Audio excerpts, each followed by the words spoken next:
Corona महामारीका कारण एक दिनमा 10 करोड रुपियाँ बराबरको दूध नोक्सान हुँदै घण्टौसम्म इन्टरनेट गेममा झुम्मिने बालबालिकाका कारण चिन्तामा अभिभावक।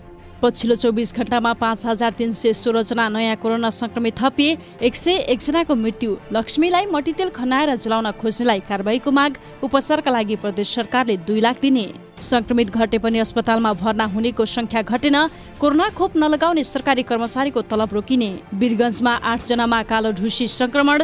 3 जनाको मृत्यु। भारतले पत्ता लगायो कुला गरेर कोरोना परीक्षण गर्ने नयाँ विधि। उपत्यकामा निषेधाज्ञाको मोडालिटी परिवर्तन। खाद्यान्न र किताब पसल बिहान खुल्ने। गौतम बुद्ध अन्तर्राष्ट्रिय क्रिकेट रङ्गशालामा दुबो रोप्ने कार्य सुरु। ओलीले कुर्सी बसाउन तराईलाई मरुभूमि बनाउने योजना ल्याएको प्रचण्डको आरोप। गुल्मीमा गोरु काटेको आरोपमा 3 जना पक्राउ। चिकित्सकलाई आक्रमण गर्ने 24 जना पक्राउ।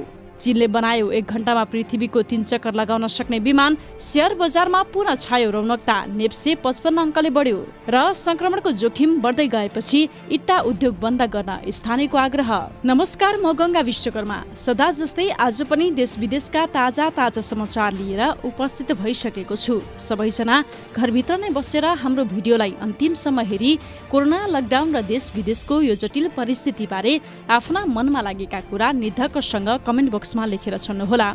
हाम्रो channel social news Nepal subscribe गर्नुभएको छैन भने सब्स्क्राइब गरी बेल आइकनमा पनि थिचिदिनुहोला र हजुरहरू कहाँबाट हाम्रो भिडियोलाई हेर्दै हुनुहुन्छ त्यो पनि कमेन्ट गर्नुहोला। अब लागौं समाचारतर्फ।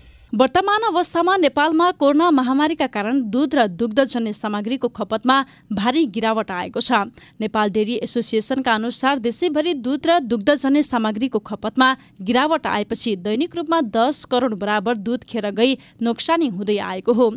दूध र दुग्धजन्य सामग्रीको खपत कम हुनका कारण होटल, रेस्टुरेन्ट, पार्टी प्यालेस अनि शहरका मानिस, गाउँ प्रस्थान, स्कुल, कलेज, सरकारी कार्यालय बन्द, मानिससँग पैसाको पनि कमी, आइसक्रिमको व्यापारमा कमी, लकडाउन का कारण बिहान मात्र केही पसल खोल्नु अनि जहाँ दूध राखेर बेचिन्थ्यो किराना खाद्यान्न पसल, डिपार्टमेन्ट आदि बन्द हुनु हो। यसबाट किसान र उद्योग दुवैलाई समस्या भएको छ। अघिल्लो वर्ष पनि यही याममा नै बन्दी भयो र यसपटक पनि यही समय आएर अत्यन्तै अप्ठ्यारो भएको बताइएको छ। पहिले सहज अवस्थामा दैनिक रूपमा 31 लाख लिटर दूध खपत थियो भने अहिलेको कोरोनाका कारण दैनिक 13 लाख मात्र खपत भएको छ। गत वर्षको बन्दी चाहिँ चाँडै खुला र सजिलो होला भनेर बजारमा बिक्री नहुँदा पनि किसानको दूध खरिद गरेर धुलो दूध बनाइएको थियो। यसपटक त्यो पनि अवस्था रहेन र गत वर्षकै करिब 3 अर्बको धुलो दूध तथा बटर बाँकी नै रहेको तथ्याङ्क डेरी एसोसिएसनले बताएको छ। निषेधाज्ञाको समयमा घर परिवारका कसैसँग संवाद नै नगरी लामो समय बन्द कोठामा इन्टरनेट गेममा बालबालिका भुलिरहँदा अभिभावकहरूलाई चिन्ता हुन थालेको छ। कोरोना संक्रमणको जोखिमका कारण प्रशासनले निषेधाज्ञा जारी गरेका कारण घरमै बसिरहँदा बालबालिकामा इन्टरनेट गेमको लत बस्दै गएपछि उनीहरू एकान्तमा बस्न मन पराउने तथा अलग्गै कोठामा झ्यालढोका लगाएर बन्द कोठामा घण्टौसम्म मोबाइल गेममा झुन्डिरहँदा अभिभावकहरूमा चिन्ता बढ्दै गएको हो। अझ अहिले जारी निषेधाज्ञाको समयमा बालबालिकाहरू कोठाभित्र आनन्दले बसिरहेका छन् भनेर ढुक्कसँग बस्न नहुने उहाँको भनाइ छ। बालबालिकामा इन्टरनेट गेमको बढ्दो लत नियन्त्रण गर्न अभिभावक नै सचेत रहनुपर्ने मनोपरामर्शदाता भण्डारी बताउनुहुन्छ। परिवारमा अभिभावक र बालबालिकासँगै बढी समय बिताउने तथा उनीहरूसँग कुराकानी गरिरहने र बालबालिकाहरूलाई नयाँ पकवानहरू बनाउन सिकाएर बढी समय व्यस्त बनाउन अभिभावकहरू सक्रिय हुँदा पनि बालबालिकामा बढ्दो इन्टरनेट गेमको लत घट्न सक्ने विश्वास भण्डारीको रहेको छ। नेपालमा पछिल्लो 24 घण्टामा 5316 जना नयाँ कोरोना भाइरसका संक्रमित थपिएका छन्। स्वास्थ्य तथा जनसङ्ख्या मन्त्रालयका अनुसार देशभरका प्रयोगशालामा 13,805 जनाको पिसिआर र 3,073 जनाको एन्टिजेन परीक्षण गर्दा पिसिआर मार्फत 5,524 जना र एन्टिजेन मार्फत 792 जना संक्रमित पुष्टि भएका हुन्। देशभर 1,01,993 जना संक्रमित रहेका छन्, जसमध्ये संस्थागत आइसोलेसनमा 6,862 जना र होम आइसोलेसनमा 95,131 जना संक्रमित रहेका छन्। यस्तै आज संक्रमण मुक्त हुनेको संख्या 7,219 जना रहेको छ। 101 संक्रमितको मृत्यु भएको छ। डोटीको आदर्श गाउँपालिका 4मा मट्टीतेल खनाएर आगो लगाइदा घाइते भएकी लक्ष्मी भाटको स्वास्थ्य स्थिति र दोषीलाई कारबाही बारे राष्ट्रिय महिला आयोगका अध्यक्ष कमला कुमारी पराजुलीले चासो दिनु भएको छ। गत साता रोडिङ्गे गाउँ स्थित घरमै भएको घटनामा घाइते 28 वर्षीय भाट र उनकी छोरीको हाल उपचार भइरहेको छ। उनलाई वन तथा वातावरण मन्त्री प्रेम बहादुर आलेको पहलमा मंगलबाट हेलिकप्टरबाट उपचारका लागि काठमाडौँ ल्याइएको हो। काठमाडौँका अध्यक्ष पराजुलीसँगको भेटमा पीडित भाटले आफू र नाबालक छोरीहरूलाई आगो लगाई ज्यान मार्ने प्रयास गर्ने आरोपित पति सन्तोष भाटलाई जन्मकैदको सजायको माग गरेकी छिन्। पति सन्तोष हाल फरार रहेका छन्। महिला घरभित्रै आफ्नै परिवारबाट सुरक्षित नभएको अवस्था देखाएको भन्दै पीडकले हदैसम्मको सजाय पाउनुपर्नेमा जोड दिएकी छिन्। उपचाररत लक्ष्मीको उपचारका लागि सुदूरपश्चिम प्रदेश सरकारले 2 लाख रुपैयाँ उपचार सहयोग गर्ने भएको छ। संघीय सरकारले पनि घाइते लक्ष्मीको सम्पूर्ण उपचार निशुल्क गर्ने बताएको छ। उनको अवस्था खतरा मुक्त भएको उपचारमा संलग्न चिकित्सक डाक्टर सुरेन्द्र बस्नेत र प्रकृति घेवालीले बताउनु भएको छ। देशभरमा कोभिड-19 का नयाँ संक्रमितको संख्या कम भइरहँदा पाटन अस्पतालमा अक्सिजन वा आइसियु चाहिएर भर्ना भएका संक्रमितको संख्या कम हुन सकिरहेको छैन। एकातिर परीक्षणका लागि आउने नै घटिरहेको र अर्कोतिर आएका मध्ये कम मानिसमा मात्रै संक्रमण पाइएको भए पनि समस्या भएर अस्पताल भर्ना हुनेको संख्या कम नभएको हो। एक साता यताको तथ्याङ्क हेर्दा पनि भर्ना हुने दर नघटेको अस्पतालले बताएको छ। मंगलबार अस्पतालमा कोभिडका लागि छुट्याइएका संयाममा 225 र अरू संयाममा 210 बिरामी रहेका थिए। झण्डै दैनिक 25 जना नयाँ बिरामी आइरहेका छन्। बच्चाको एनआइसियु बाहेक अरू आइसियु सधैँ भरिभराउ रहने गर्दछ। अस्पतालले आवश्यक पर्दा परिसरमा टेन्ट राखेर उपचार गर्न सकिने बताएको छ। भारतमा कोरोना विरुद्धको खोप लगाउनका लागि प्रोत्साहन दिनका लागि विभिन्न किसिमको उपायहरू गरिरहेको छ। उत्तर प्रदेशको एउटा जिल्लाले भने अनौठो उपाय अपनाएको छ। फिराजाबाद जिल्लामा प्रशासनले खोप नलगाउने सरकारी कर्मचारीलाई मे महिनाको तलब रोक्न आदेश दिएको छ। यस आदेशले कर्मचारीमा हलचल मचिएको छ। जिल्लाधिकारी चन्द्र विजय सिंहले खोप लगाएको छैन भने तलब पनि छैन भन्ने मौखिक आदेश दिएको मुख्य विकास अधिकारी चर्चित गौरले बताउनु भएको छ। जिल्लाधिकारीको उक्त मौखिक आदेशपछि सरकारी कर्मचारीहरूमा हलचल मचिएको छ। तलब रोक्ने डरले उनीहरू खोप लगाउने कोसिसमा रहेको एउटा समाचारमा बताइएको छ। ब्ल्याक फंगस अर्थात् कालो ढुसीबाट हुने म्युकरमाइकोसिस नामक संक्रमणबाट वीरगञ्जमा 3 जनाको मृत्यु भएको छ। 5 जनालाई थप उपचारका लागि भारत पठाइएको नारायणी अस्पतालका चिकित्सक डाक्टर निरज सिंहले बताउनु भएको छ। डाक्टर सिंहले भन्नुभयो, देशमै सुरुमा वीरगञ्जमा देखा परेको ब्ल्याक फंगसबाट यहाँका 8 जनामा संक्रमण भेटिएको हो। यसको उपचार नेपालमा सम्भव नै छैन, त्यही भएर बिरामीलाई भारत पठाइदिएका हौं। उहाँका अनुसार कोरोना संक्रमित व्यक्तिमा कोरोना लक्षण देखिएको 12 देखि 20 दिनको अवधिमा ब्ल्याक फंगसको संक्रमण देखा पर्ने गरेको छ। वीरगञ्जमा संक्रमण देखिएका 8 जना कोभिडबाट निको भइसकेकाहरूमा पाइएको उहाँको भनाइ छ। उहाँले नेपाल र भारतमा कोरोना संक्रमितमा देखा परिरहेको ब्ल्याक फंगस मानिसबाट मानिसमा सर्ने रोग भने नभएको बताउनु भएको छ भने अहिलेसम्मको रिसर्चमा ब्ल्याक फंगस हावा वा माटोबाट सर्ने संक्रमण भएको पाइएको छ। स्टेरोइड्स र एन्टिबायोटिक औषधि सेवन गरेका तथा अक्सिजन लिएका अधिकांश कोरोना संक्रमितमा ब्ल्याक फंगस बढी देखिने गरेको भन्ने तथ्य अहिलेसम्म पुष्टि नभएको उहाँको भनाइ छ। उहाँका अनुसार अहिलेसम्म कोरोना संक्रमण भएपछि पानीको बाफ लिएकाहरूमै ब्ल्याक फंगसको संक्रमण बढी देखिएको हो। भारतको नागापुर स्थित national environment engineering research institute NERI ले कोरोना परीक्षणको सहज तरिका पत्ता लगाएको छ, जस अनुसार 3 घण्टामै कोरोनाको नतिजा थाहा पाउन सकिन्छ। यस प्रक्रियालाई सलाइन गार्गल RT-PCR नाम दिएको छ। यसको अर्थ नुनपानीबाट कुला गर्दै कोरोनाको जाँच गर्न सकिन्छ। यस प्रविधिलाई Indian council of medical research ICMR ले शनिबार स्वीकृति दिएको छ। बिरामीले कसरी लिन सक्छन्? स्याम्पल सुन्नुहोस्।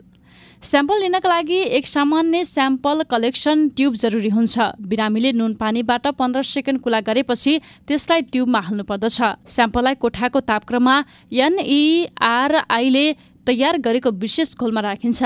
घोललाई तातो गरेपछि एक RNA टेम्प्लेट तयार हुन्छ। यसलाई RT-PCR का लागि प्रोसेस गरिन्छ। अन्य प्रक्रियाको दाजुमा यो निकै नै सस्तो रहेको छ र नतिजा पनि 3 घण्टाभित्रै आउँछ। भारतका केन्द्रीय स्वास्थ्य मन्त्री डाक्टर हर्षवर्धनले यो प्रविधि गेम चेन्जर साबित हुन सक्ने बताएका छन्। काठमाडौँ उपत्यकामा विगत 1 महिनादेखि जारी निषेधाज्ञाको मोडालिटी परिवर्तन हुने भएको छ। जिल्ला प्रशासन कार्यालय काठमाडौँले मंगलबार मोडालिटी परिवर्तन गर्ने तयारी गरेको हो। जिल्ला प्रशासनले अब खाद्यान्न, किराना पसल, डिपार्टमेन्ट स्टोर, अनलाइन डेलिभरी, किताब पसल बिहान 10 बजेसम्म खुल्न दिने भएको छ। प्रशासनले उद्योग निर्माण कार्य सुरक्षित ढंगले काम गर्न पाइने, ढुवानी सामग्री राति 9 बजेदेखि बिहान 4 बजेसम्म सञ्चालन गर्न पाउने गरी मोडालिटी तयार गरेको हो। अब स्वास्थ्य मापदण्ड पूरा गरेर बिहान 10 बजेसम्म वर्कसप सञ्चालन गर्न पाइनेछ। उद्योगले कामदारको आवासीय व्यवस्था मिलाएर काम गर्न सक्नेछन्। जिल्ला प्रशासनले केही मोडालिटी परिवर्तन गरिए पनि वैशाख 16 गतेदेखि जारी निषेधाज्ञालाई निरन्तरता दिने भएको छ। यसअघि उपत्यकामा थपिएको एक साता लामो निषेधाज्ञा ज्येष्ठ 20 गते सकिँदैछ।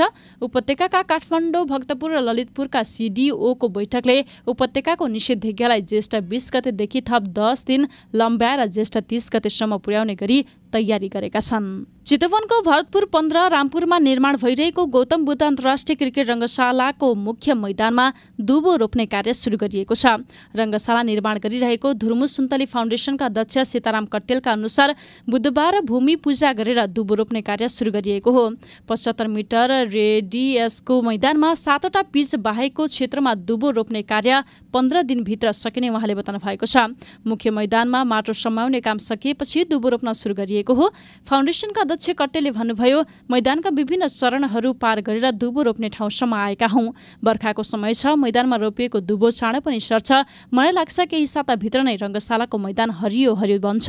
दुबो रोप्ने कामसँगै बिस्तारै रङ्गशालाले आफ्नो स्वरूप लिँदै गएको अनुभूति पक्कै हुनेछ। अब केही महिनापछि मैदान खेल्न योग्य हुने उहाँको दाबी छ। मैदानका टेक्निकल प्रमुख ईश्वर वर्माले दुबो रोप्ने कामसँगै रङ्गशालाको पिचको कामबाट सुरु गर्नेछ। केही सीमित कामदारहरूलाई आइसोलेसनमा राखेर रङ्गशालाको निर्माणको कार्य जारी राखेको अध्यक्ष कट्टेलको भनाइ छ। अहिले यहाँ 101 जना कामदारले रङ्गशालाको प्याराफिट बनाउन पिल्लर उठाउनेदेखि पर्खाल लगाउने काम गरिरहेका छन्। अहिलेसम्म रङ्गशालाको मैदानको काम 90% सकिएको छ भने प्याराफिटको काम पनि 30% सकिएको छ। नेकपा माओवादी केन्द्रका अध्यक्ष पुष्पकमल दाहाल प्रचण्डले प्रधानमन्त्री केपी शर्मा ओलीले आफ्नो कुर्सी बचाउन तराईबाट बालुवा गिटी ढुङ्गा निकासीको योजना ल्याएको आरोप लगाउनु भएको छ। अर्थमन्त्री विष्णुप्रसाद पौडेलले तराई र चुरे क्षेत्रका खानीबाट बालुवा गिटी ढुङ्गा उत्खनन गरेर रोपवे मार्फत भारत निकासी गर्ने योजना ल्याएपछि चर्को विरोध भइरहेका बेला प्रचण्डले पनि मुख खोल्नु भएको हो। उहाँले भन्नुभएको छ, असंवैधानिक सरकारले बजेट मार्फत नेपालको ढुङ्गा गिटी बालुवा निकासी गरेर व्यापार घाटा कम गर्ने नाममा कुर्सी बचाउन खोजेको छ। तराईलाई मरुभूमिकरण गर्ने र राष्ट्र र जनविरोधी निर्णय तुरन्त खारेज गरियोस्। गुल्मीमा गोरु काटेको आरोपमा 3 जना पक्राउ परेका छन्। जिल्लाको मालिका गाउँपालिका वडा नम्बर 2 पाटाखरका युवराज बोहराको गोठमा बाँधिएका 1 हल गोरु घन र धारिलो हतियारले हानेर मारेको आरोपमा स्थानीय 2 बालकसहित 19 वर्षीय लोकेन्द्र बोहरलाई पक्राउ गरिएको जिल्ला प्रहरी कार्यालय गुल्मीका प्रहरी नायब परीक्षक पुरुषोत्तम पाण्डेले बताउनुभयो। ज्येष्ठ 16 गते राति घन र धारिलो हतियार प्रयोग गरी 1 हल गोरु मारेको खबर थाहा पाएपछि जिल्ला प्रहरी कार्यालय गुल्मी को टोली स्थलगत अध्ययनका लागि त्यस स्थानमा पुगेको थियो। पक्राउ परेकाहरूलाई गोरु मारेर पित्त झिकेको आरोप लागेको छ। उनीहरूलाई अहिले तमघासमा ल्याइएको जिल्ला प्रहरी कार्यालयले बताएको छ। घटनाबारे थप अनुसन्धान भइरहेको पनि प्रहरीले बताएको हो। भारतमा चिकित्सकहरूलाई आक्रमण गर्ने 24 जनालाई प्रहरीले पक्राउ गरेको छ। आसामका मुख्यमन्त्री हिमन्त बिश्वा शर्माले 24 जना आक्रमणकारीलाई पक्राउ गरिएको बुधबार जानकारी दिनुभएको हो। होजाई जिल्लामा रहेको उडाली केयर सेन्टरमा उपचारका क्रममा कोरोना भाइरसबाट संक्रमित एक बिरामीको मृत्यु भएपछि मंगलबार डाक्टर सेउज कुमार सेनापतिमाथि आक्रमण भएको थियो। चिकित्सकीय सेवा दिइरहेका चिकित्सकमाथि आक्रमण हुनु निन्दनीय भएको भन्दै सर्वत्र विरोध भएको छ। स्थानीय प्रहरी अधिकारीहरूले घटनालाई गम्भीरतापूर्वक लिएको र दोषीलाई कुनै पनि हालतमा उन्मुक्ति नदिने दाबी गरेका छन्। चीनले 1 घण्टाभित्र नै पृथ्वीको 3 चक्कर लगाउन सक्ने हाइपरसोनिक विमान बनाएको छ। यस्तो विमान बनेपछि अब संसारको जुनसुकै देशमा पनि छोटो समयमै हवाई यात्रा गर्न सकिने भएको छ। पृथ्वीको व्यास 12,714 किलोमिटर रहेकोमा चीनले बनाएको नयाँ विमानको गति 37,013 किलोमिटर प्रति घण्टा रहेको छ। चाइनिज एकाडेमी अफ साइन्सेसका शोधकर्ता हान गुई लैले भर्चुअल छलफलमा हाइपरसोनिक विमानबारे जानकारी दिएका साउथ चाइना मर्निङ पोस्टमा खबर रहेको छ। यो शोधले चीन अब अमेरिका, युरोप जस्ता अन्य शक्ति भन्दा लगभग 20-30 वर्ष अगाडि हुनेछ। उनले भने चीन, अमेरिका र रुस लगायत देशले हाइपरसोनिक उडानको विकासमा भारी मात्रामा लगानी गरेका छन्। 2 दिन ओह्रालो लागेको नेप्सेमा बुधबार रौनकता छाएको छ। नेप्से सूचक 55.76 अङ्कले बढेर 2827.12 बिन्दुमा पुग्दा बजारमा रौनकता छाएको हो। आज 11,35,18,15,356 रुपियाँ बराबरको कारोबार भएको छ। कारोबारमा आएका 219 कम्पनीको 2,26,13,029 किता सेयर खरिद बिक्रीमा यो रकम बराबरको कारोबार भएको हो। सामूहिक लगानी कोषबाहेक सबै सूचक उकालो लागेको छ। घटिरहेको लघुवित्त समूह पनि 69 अङ्कले माथि गएको छ। कोरोना संक्रमणको जोखिम न्यूनीकरण गर्नुका साथै इटा उद्योगमा काम गर्ने मजदुरहरूको स्वास्थ्य सुरक्षाका लागि सबै इटा उद्योगहरू संक्रमणले महामारीको रूप नछाडेसम्म बन्द गर्न धुनी बेसी नगरपालिकाले व्यवसायीहरूलाई आग्रह गरेको छ। इटा उद्योगहरूमा काम गर्ने कामदारहरूको निकै ठूलो समूह हुने भन्दै यही त्यस्तो समूहमा रोगको संक्रमण फैलियो भने रोकथाम र नियन्त्रणमा निकै समस्या हुने भन्दै तत्काल सबै काम रोक्न पालिकाले आग्रह गरेको हो। अन्यथा कडा कारबाही गर्ने पनि नगरपालिकाले बताएको छ। इटा उद्योगहरू रहेका कामदारहरू एक उद्योगबाट अर्को उद्योगमा आउने जाने गरेको व्यवसायीहरूले स्वास्थ्य मापदण्डको पालना नगराई काम लगाइरहेकाले मजदुरहरू संक्रमणको जोखिममा रहेको भन्दै तत्काल उद्योगमा रहेका कामदारहरूलाई पूर्ण रूपमा काम रोक्न आग्रह गरेको छ। अन्यथा नगरपालिकाले कारबाही प्रक्रिया अगाडि बढाउने जानकारी दिएको छ।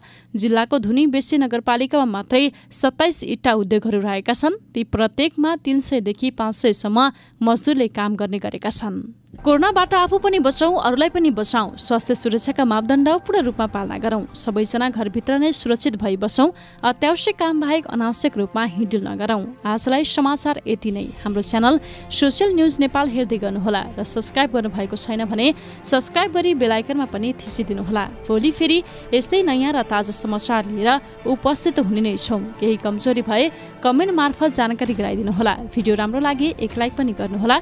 आजलाई बिदा दिनुहोस्। नमस्कार।